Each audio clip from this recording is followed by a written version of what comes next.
Boa noite. Ossadas humanas foram encontradas no canteiro de uma obra numa região nobre de São Paulo. Uma equipe do jornalismo da Record TV que fazia a cobertura dessa notícia foi abordada por um delegado sob ameaça de prisão. Confira na reportagem. O prédio residencial deve ficar pronto em julho do ano que vem. Quando os funcionários da obra começaram a escavar o terreno, descobriram 6 ossadas. Os ossos foram encontrados próximo a uma rampa de acesso no interior do empreendimento e perto do muro. Segundo a polícia, algumas ossadas tinham marcas de tiro e estavam com um pó branco, que aparentava ser cal. Durante a gravação de uma reportagem para o Cidade Alerta, nossa equipe foi abordada por um delegado e proibida de filmar o local. Então agora eu estou determinando que vocês se identifiquem. Nós não gravamos o senhor, doutor. O repórter Bernardo Armani e a equipe dele tiveram que entregar os documentos para a polícia. Eles foram ameaçados. Então eu termino o trabalho para o 36º Distrito Doutor, Policial. O senhor fica à vontade para fazer, não posso impedi-lo. É desobediência e contravenção penal, tá? Se você me posso pedir autorização, então? Não, se você me fornecer seu documento de identidade agora, a gente pode resolver isso. Senão você vai ser conduzido para o 36º. A equipe de reportagem entregou os documentos, a polícia fez cópias e todos foram liberados para continuar a cobertura. De acordo com o inquérito, no primeiro momento a construtora achou que fosse um cemitério clandestino, mas existe a possibilidade também de que as ossadas façam parte de um sítio arqueológico. A perícia esteve hoje no local. O caso está sendo investigado pelo DHPP, a Delegacia de Homicídios. O delegado René Miller Cruz, que abordou a equipe da Record TV, disse que os profissionais vão responder no civil. Aumento de acidentes e mortes exige atenção redobrada nas rodovias. Amigo é suspeito de roubar metade do prêmio de ganhador da Mega Sena. Laudo encomendado pela Vale apontou problemas de drenagem em Brumadinho. E as invenções dos peritos para caçar as digitais dos criminosos.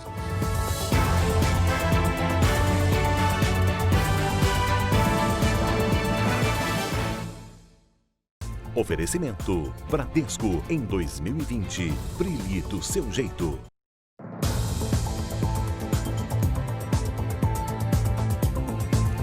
A polícia descobriu um esquema de distribuição e comércio de drogas em São Paulo ligado ao narcotráfico da Colômbia. Os criminosos montaram uma empresa e estavam ampliando os negócios com mais de 60 pontos de venda em todo o estado. O endereço escolhido pelos policiais é um ponto importante de distribuição do grupo no centro da capital. Agentes usaram cães farejadores para encontrar a droga. 5 pessoas foram detidas. O laboratório de refino de drogas, segundo as investigações, ficava no interior de São Paulo. Os traficantes recebiam a droga de um cartel da Colômbia, o Clã do Golfo, comandado por Dairo Úsoga. Ele é conhecido como o novo Pablo Escobar pelo império que construiu com o narcotráfico. Escutas telefônicas revelaram a proximidade entre os criminosos presos hoje na operação e o chefe colombiano. E aí, provou o Abadia? Na conversa, Dairo é chamado de Abadia, em referência a um dos mais poderosos traficantes colombianos, preso em 2007 em São Paulo. É um novo clã que está enviando drogas diretamente para a Europa, usando os caminhos aqui de São Paulo, através de Fortaleza, através de Natal. Em outra gravação, o grupo negocia pontos de venda. Interessa para vocês um comércio grande, favela? Pegamos uma linha em Diadema. Você vai lá, tem compromisso, dá uma olhada. Aí se vocês se interessarem, vocês apresentam o critério da firma de vocês. A polícia também descobriu como a quadrilha ajudava traficantes presos. Com a utilização desse drone, ele era responsável para levar drogas, telefones celulares e serras para dentro do presídio. Foi preso no Rio de Janeiro um homem suspeito de roubar metade do prêmio da Mega Sena conquistado por um amigo. Ele teria se aproveitado de uma procuração para desviar o dinheiro. O voto de confiança foi dado a André Luiz Lobo. Há 2 anos, ele era responsável por administrar os bens do amigo que ganhou 117 milhões de reais no concurso. Mas uma mudança no comportamento chamou a atenção do dono da fortuna. André passou a investir em imóveis e terrenos. Um deles nesse condomínio, na Zona Oeste.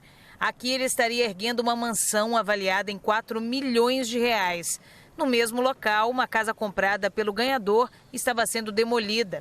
André teria superfaturado o valor da obra para conseguir financiar o projeto pessoal. Levantaram imóveis em nome do André, patrimônio, terrenos, dinheiro desviado, um volume muito grande. Acreditamos que seja metade quase do prêmio que ele ganhou. O suspeito já estava com viagem marcada no próximo sábado para Portugal. A polícia agora investiga se o dinheiro roubado também teria sido enviado para contas bancárias no exterior.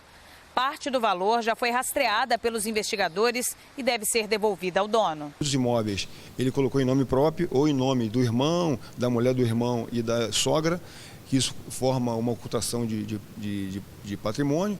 André vai responder por estelionato, associação criminosa e lavagem de dinheiro. Uma clínica de Goiás é suspeita de desviar 50 milhões de reais da Previdência do Estado. Eles cobravam por tratamentos caros, mas ofereciam aos pacientes com câncer remédios baratos ou doses menores. A polícia cumpriu 19 mandados de busca. Foram apreendidos carros, alguns de luxo, obras de arte, R$100 mil em dinheiro e um avião bimotor. A maior parte dos bens pertence ao dono de uma clínica que, segundo a investigação, fraudava o Instituto de Previdência do Governo de Goiás, o IPASGO. Diretores do órgão também teriam participação no esquema. Já estavam associados com membros do alto escalão do IPASGO desde o início. A clínica, que trata pessoas com câncer, é suspeita de utilizar remédios e equipamentos baratos e mandar contas superfaturadas para o Instituto de Saúde pagar. Além disso, oferecia aos pacientes dosagem menor de medicamentos para reduzir custos. Um homem teria morrido por causa disso. Com um caso já confirmado de morte por uso inadequado, medicamento contra o câncer mais barato, ineficaz, sabidamente ineficaz, mas que foi utilizado precipitando a morte de uma pessoa. A Justiça negou o pedido de prisão preventiva feito pela polícia contra 8 envolvidos nas fraudes. O Instituto de Oncologia negou as acusações e disse que o paciente que morreu estava em estado terminal.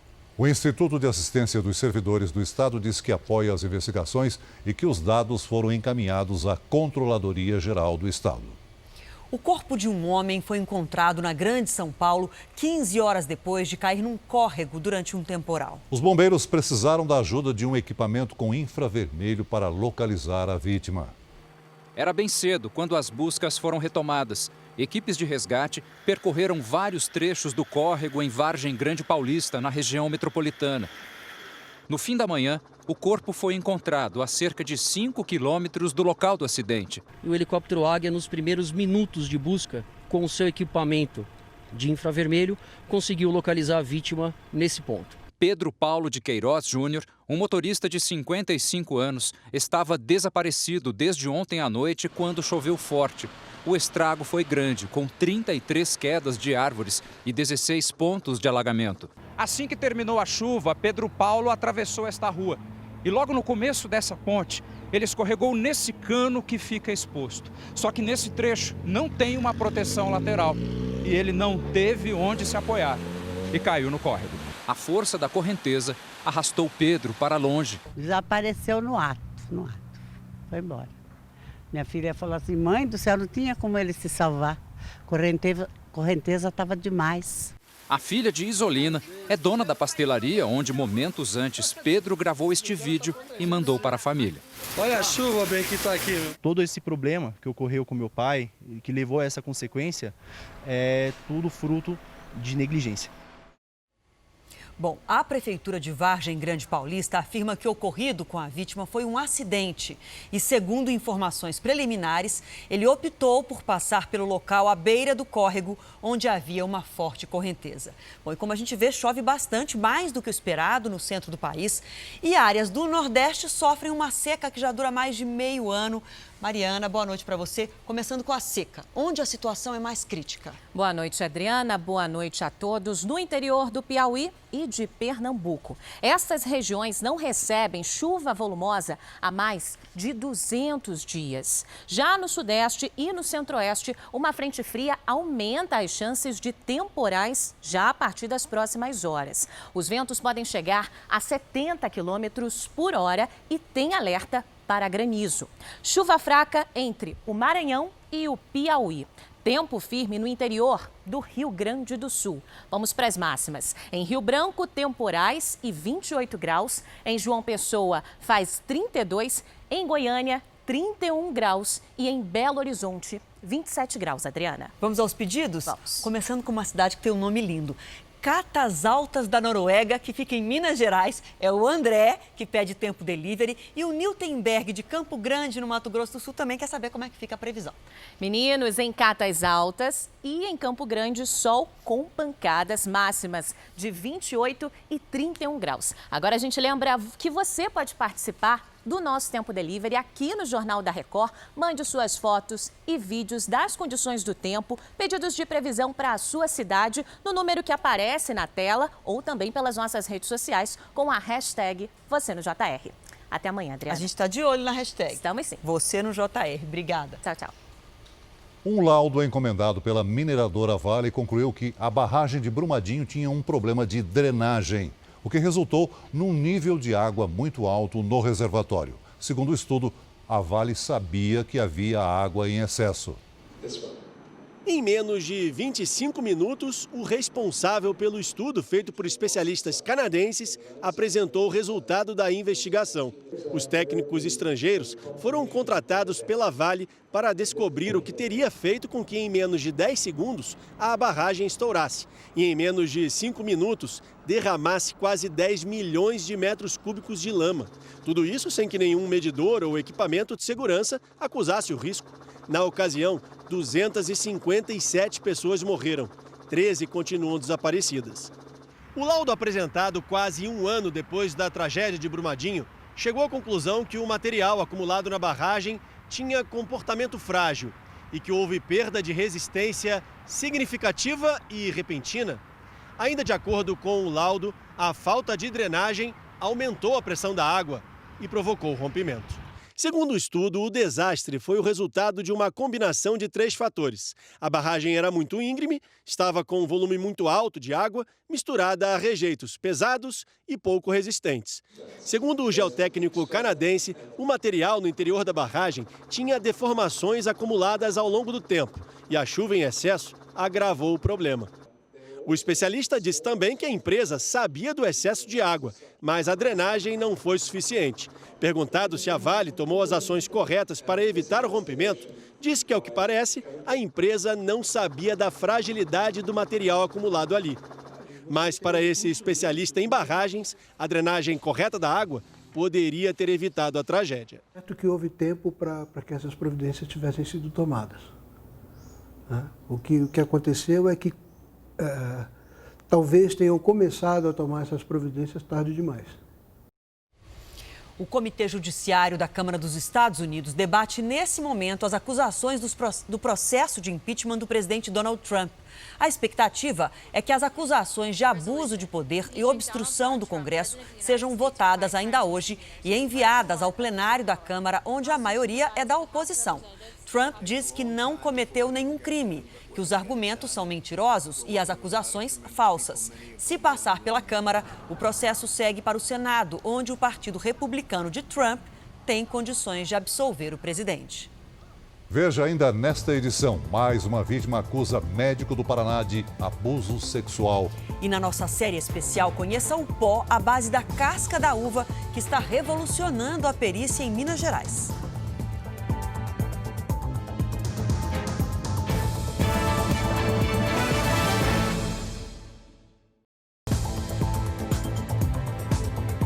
Em Palmas, no Tocantins, o presidente Jair Bolsonaro chamou de vexame o resultado do Exame Internacional de Avaliação de Estudantes, em que o Brasil aparece nas últimas colocações. Bolsonaro participou da assinatura de contratos de quase 800 milhões de reais. Na saída do Palácio da Alvorada, o presidente não falou com jornalistas.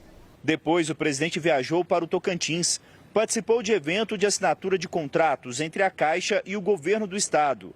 Vão ser liberados empréstimos de quase 800 milhões de reais para obras como ponte, hospitais e conjuntos habitacionais. No discurso aqui em Palmas, o presidente criticou as mudanças feitas no projeto enviado pelo governo à Câmara dos Deputados e que prevê aumentar de 5 para 10 anos a validade da carteira de habilitação e de 20 para 40 o limite de pontos para ter a habilitação suspensa.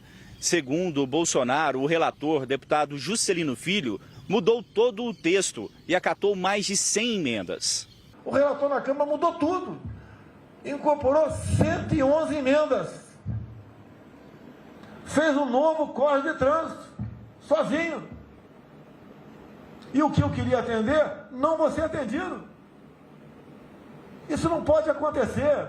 Outro tema citado por Bolsonaro foram os resultados alcançados pela educação brasileira em provas de avaliação internacional. A China está em primeiro lugar, nós estamos nos últimos. Qual é a tendência? Que poucos falam.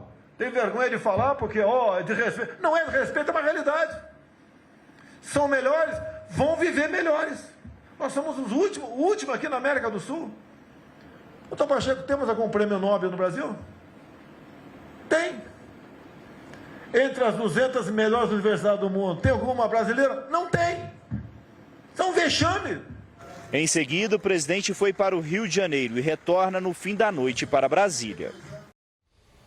Vamos conferir aqui no telão o novo limite do saque imediato do FGTS. O valor vai subir dos atuais R$ 500 para R$ 998. Essa notícia já era esperada, mas a confirmação veio hoje e o calendário do saque será divulgado amanhã.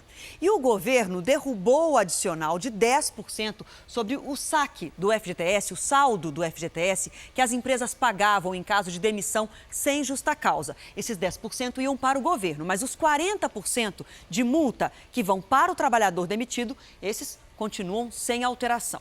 E agora a gente segue ao vivo para o Reino Unido, porque milhões de britânicos foram às urnas hoje em uma eleição antecipada para eleger os 650 integrantes do parlamento.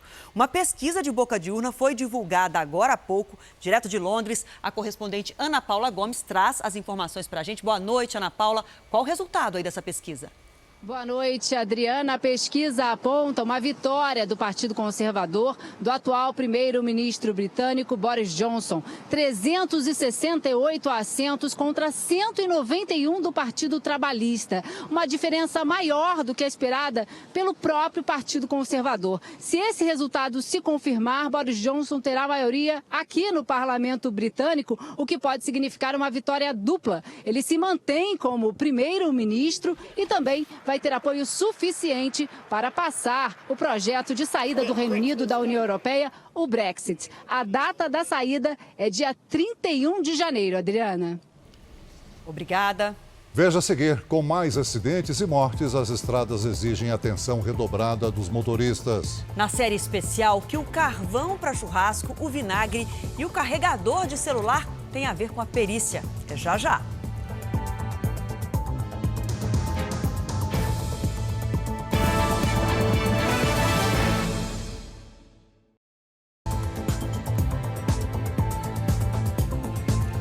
Exclusivo. Surgem mais denúncias de abuso sexual contra um pediatra de Umuarama, no interior do Paraná. Um novo boletim de ocorrência foi registrado depois da reportagem especial exibida aqui no Jornal da Record. A nova denúncia contra o Dr. Alessio Fiore Sandri Júnior foi registrada nesta delegacia por uma ex-paciente, menor de idade. Agora já são 5 boletins de ocorrência contra o pediatra, que é conhecido na cidade. A gente perdeu a confiança totalmente, a gente espera a justiça, né? É muito triste, é preocupante, porque a gente tem criança pequena e a gente confia, né? É um profissional que a gente confia cegamente. Nós tentamos várias vezes conversar com o médico, mas não conseguimos. A clínica está aberta, tem funcionários trabalhando ali dentro. Só que quando a gente chega aqui na frente, eles fecham as portas e não atendem o interfone. Durante todo o período que nós passamos aqui no local, não vimos o pediatra nem entrar e nem sair do consultório. Por telefone, a secretária disse que o Dr. Alessio está trabalhando normalmente. Nós estamos trabalhando normal já. Normal, né? Normal, o doutor não deve nada, então tem por que não atender. A primeira denúncia contra o médico partiu da atriz brasileira Nina Marchetti, em Nova York. Eu fui vítima de violência sexual aos 16 anos. Na segunda-feira, ela lançou na internet a campanha Onde Dói, em parceria com grupos de ajuda a mulheres. Em 3 dias, o site que oferece apoio jurídico e psicológico para vítimas de abusos cometidos por médicos recebeu centenas de relatos e denúncias, 6 específicas contra o Dr. Alessio. Essa advogada representa 2 ex-pacientes do pediatra. Ela reforça a importância do boletim de ocorrência e explica que as vítimas podem manter o anonimato mesmo depois da denúncia. É necessário registrar essas denúncias, porque é muito difícil você conseguir testemunhas num tipo de crime desse. Mas com tantas vítimas aparecendo e formalizando, fica ali forte o indício, né, de que realmente houve um delito, que houve uma tipificação do ato dele. A adolescente que denunciou o pediatra há 2 anos espera que a investigação leve à punição do médico. Na época, eu fiz a denúncia com o intuito de não acontecer com outras meninas, de dar voz para outras meninas também ter coragem de denunciar. Nós tentamos contato por telefone e mensagens escritas com o Dr. Alessio Sandri Júnior. Ele não respondeu aos nossos pedidos de entrevista. O Ministério Público e a Delegacia da Mulher de Umuarama disseram que não comentam casos em segredo de justiça. Época de chuva, festas de fim de ano e o movimento aumenta nas estradas do país. Momento de alerta para os motoristas que vão encarar as pistas molhadas e é preciso ficar atento também aos carros parados no acostamento. O carro perde o controle numa pista molhada sentido Brasília-Goiânia. Olha aí, papai, ó. Nossa senhora, matou. Deus me livre, velho. Um senhor de 65 anos e um jovem de 22 foram atingidos e morreram. Nas estradas do país, pistas molhadas ou carros quebrados são gatilhos para acidentes graves, como mostra esse flagrante na rodovia Anhanguera, em São Paulo. O carro branco perde o controle na pista e escorrega. Pouco depois, um carro bate em outro veículo que estava parado na pista. Neste outro flagrante, também em São Paulo, um caminhão não percebe que tem carros no acostamento e bate na lateral dos veículos. Em 2019, foram registrados mais de 50 mil acidentes em rodovias federais, quase 5 mil mortes e mais de 60 mil pessoas feridas. Final de ano, estradas lotadas e maiores riscos de acidentes. Se o motorista pode prevenir que isso aconteça, já é meio caminho andado. Tudo começa com uma boa revisão antes de sair de casa. Se mesmo assim o veículo falhar, o importante é saber como resolver o problema sem colocar a própria vida e a dos outros em perigo. Condições do pneu, condição do freio, enfim, faça um check-up, busque o seu mecânico de confiança, porque a manutenção preventiva é sempre mais barata e previne dores de cabeça àqueles que vão viajar. A Polícia Federal prendeu 13 suspeitos de fraudar o INSS em Alagoas. A quadrilha teria desviado 9 milhões de reais da Previdência Social. Agentes da Polícia Federal cumpriram mandados de prisão e de busca e apreensão em Maceió. Em uma casa foram encontrados artigos de luxo. A quadrilha falsificava documentos e subornava funcionários do INSS para conseguir aposentadorias por invalidez ou de pessoas mortas. Um suspeito está foragido. O ministro da Justiça e Segurança Pública, Sérgio Moro, apresentou um balanço do combate ao crime desde que assumiu o cargo. No balanço de 2019 do Ministério da Justiça, a Polícia Federal realizou quase 900 operações, prendeu mais de 7.500 pessoas e apreendeu bens no valor de mais de 630 milhões de reais. É um processo de descapitalização de organizações criminosas que atuam nos mais diversos tipos de crimes. As ações da Polícia Rodoviária Federal reduziram em 40% os roubos de cargas e as mortes em rodovias. A Secretaria Nacional de Segurança Pública apreendeu quase 18 toneladas de cocaína e coletou o DNA de 67 mil condenados. O ministro Sérgio Moro apontou números que indicam redução da criminalidade, como a queda de 36% no assalto a bancos, de 23% no roubo seguido de morte e de 22% no homicídio doloso. 6.884 pessoas que não perderam a vida. O trabalho do Ministério da Justiça e Segurança Pública e das forças de segurança a ele vinculadas tem feito também a diferença. Moro considerou um avanço a aprovação do pacote anticrime, mas admitiu que o presidente Bolsonaro pode vetar trechos do texto. O ministro discorda de pontos como, por exemplo, o que cria a figura do juiz de garantias para supervisionar as investigações. É ele quem vai atuar na fase final do processo para julgar a culpa ou a inocência do réu. O presidente vai analisar a possibilidade de sancionar integralmente ou vetar totalmente ou vetar parcialmente. Vetar totalmente não faz sentido, evidentemente, já que é o projeto do governo. Talvez hajam alguns vetos, isso vai ser discutido com o presidente da República. O R7.com tem um especial com os detalhes do que pode mudar na lei brasileira depois da aprovação do pacote anticrime.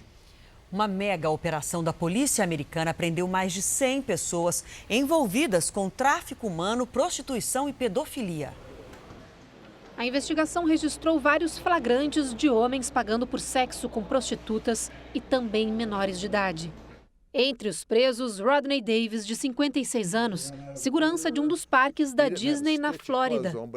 A empresa não comentou o caso. Ao todo, 124 pessoas foram presas. O grupo atuava no condado de Polk, na Flórida, que fica a poucos quilômetros de vários parques de diversão famosos. Mas, segundo a polícia, essa rede de prostituição e pedofilia tinha integrantes em pelo menos outros 6 estados, entre eles Nova York. A diretora de uma ONG que ajudou nas investigações disse que só no ano passado foram feitas mais de 2.600 denúncias de exploração sexual e comercialização de menores na Flórida. No quarto episódio da nossa série especial, visitamos os laboratórios da Polícia Forense do Ceará e de Minas Gerais, locais onde a Química Nacional está substituindo os produtos importados com tecnologia e criatividade. Carvão para churrasco, vinagre, casca de uva e até bateria de celular são usados para descobrir as digitais de criminosos.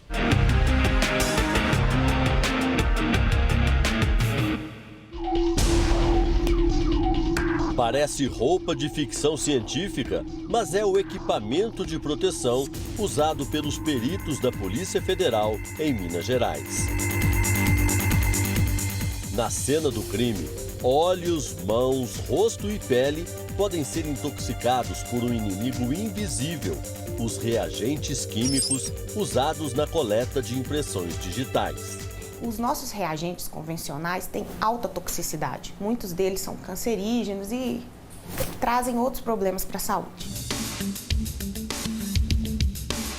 A solução veio da Universidade Federal de Minas Gerais. Um pó natural, não tóxico, feito a partir da casca da uva. Primeiro que é um material de baixo custo, então você consegue fazer, a princípio, uma distribuição mais ampla. E a outra coisa é que sempre que você desenvolve um material, na pesquisa básica é assim, você pode ter certeza que aquilo ali vai ser a base para um novo desenvolvimento, então nunca para. A novidade também economiza dinheiro dos cofres públicos, porque é muito mais barata. Com o valor pago em 1 quilo do pó tradicional, dá para comprar 10 do de uva. A eficácia eu posso considerar que é a mesma ou um pouco melhor. Ele, além de revelar instantaneamente em superfícies escuras, ele também apresenta uma fluorescência. Se ele tocou e deixar vestígios, nós conseguiremos identificá-lo por aqui. Ao espalhar o pó natural, as digitais aparecem na hora. Elas podem ser decisivas na elucidação de um crime. Não há duas pessoas, nunca haverá e nunca existiu duas pessoas com a mesma impressão digital.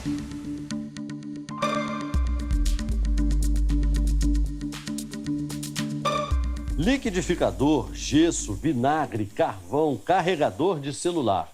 Você pode até se perguntar o que isso tem a ver com perícia. Mas a resposta, por incrível que pareça, é tudo. Pelo menos aqui neste laboratório. Uma pequena sala onde acontecem grandes transformações. Paulo Harrison trouxe para a perícia a experiência de outra profissão. Sou dentista, né? Isso também é por observação. A gente, quando eu faço, sou protesista, né? Então eu faço prótese, então aí eu olhei assim, rapaz, por que não? Vamos tentar, né? E ele tentou. Às vezes a gente erra, né? Mas a gente erra tentando acertar. E quando acerta é a coisa melhor do mundo. Nas mãos do criativo perito, o mesmo resultado do pó usado em Minas Gerais, aqui vem do carvão para churrasco triturado no liquidificador. Vamos simular um crime para ver se realmente tudo isso funciona. Eu estou aqui encostando nessa xícara. Vamos ver o que acontece. Vamos fazer aqui a revelação. Olha lá, as digitais já começaram a aparecer, olha. Não seria exagero algum dizer que o Harrison é o rei do improviso. A gente tenta chegar ao próximo do comprimento de onda do ultravioleta. Então a gente chega perto de uma luz negra, né? Que você utiliza umas canetazinhas, que é aquele tipo de marcar CD, né? Aí você faz as camadas de fita, né? Você vai dando várias voltas. Isso. Faz 5 vezes. Dá a primeira camada e pinta com a caneta. Faz a outra camada e vai pintando, até encontrar o comprimento de onda ideal, né? E que tal o papel dedo duro? O que eu tenho aqui são cristais de iodo aqui dentro, tá? Supor que no caixa eletrônico a pessoa saca, alguma coisa se toca no papel lá, pelo método da sublimação. Sim. 10 segundos. Vamos ver o resultado. O papel vai sair daqui de dentro do recipiente e olha aí. Pode pegar, né? Não é as impressões digitais. A prova está aqui de que realmente eu encostei no papel. Se tem vestígios na munição, lá vai o Harrison com um vinagre e um carregador de celular. É um ácido fraco, né? É uma solução de íons. Você separa, né? Vai ser um polo positivo, um polo negativo. Aí eu vou pegar aqui na munição, no projétil. Isso. E minha digital vai aparecer aqui? No vinagre? Sendo preservado, sim.